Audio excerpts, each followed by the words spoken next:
So, some of you may know this already, but the GoPro Hero 10 is actually getting released fairly soon, and a lot of reviewers already have their hands on some of these GoPros to actually have the reviews written by the time it's released. Now, one of these reviews actually leaked today, and I'm going to show you what basically the reviewer had to say about this model.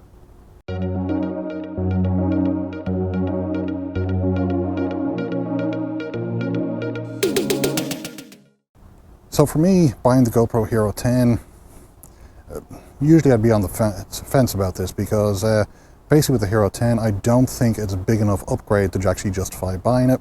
It's one of the problems I see with GoPros, and that is very small incremental improvements year after year. And it looks like the Hero 10 is basically one of these incremental improvement models. I mean, there's a bump in resolution from 5K to 5.3K. The photographs have been increased in megapixels from 20 megapixels to 23 megapixels. So it's not exactly a huge deal breaker for me.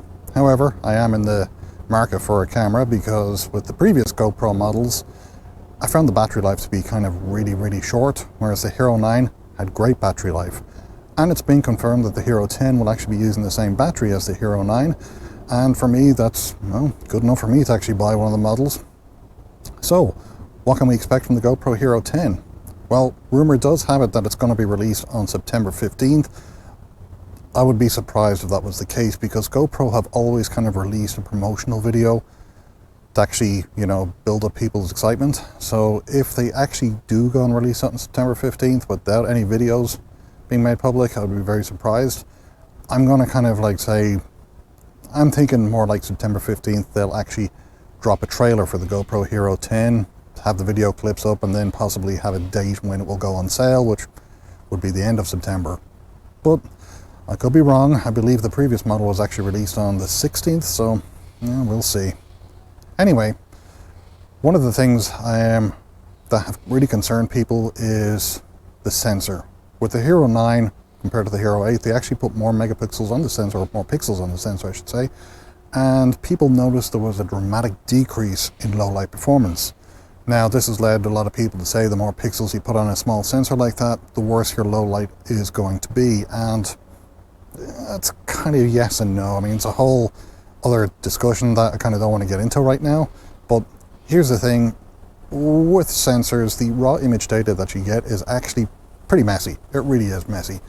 And it's more about how the actual image processor clears up that data. Now, with the Hero 10, it's got a brand new processor. It's got the GP2 processor in it, which is brand new. It's supposed to be twice as fast. And I've actually seen the low light photographs the 10 does compared to the 9, and they're fantastic. They really are good looking. Now, what I would have liked to see is actually how the 10 compares to the GoPro Hero 8, for instance, because there is an actual performance difference in the GoPro Hero 8 in low light, but I guess we're just going to have to wait in those. So honestly, the GoPro Hero 10, it's going to be a case of do you really need a new GoPro model?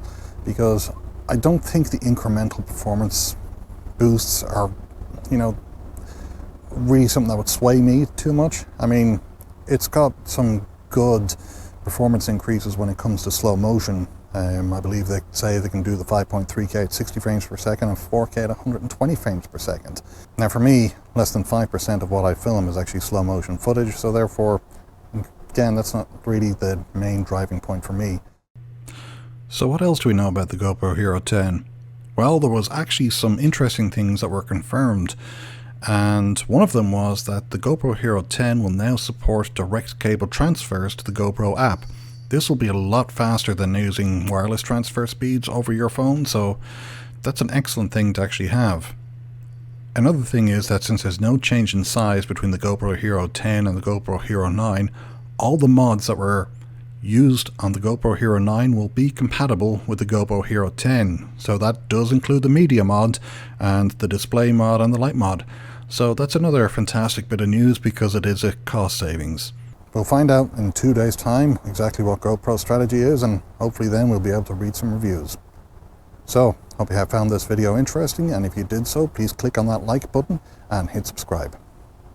Till next time.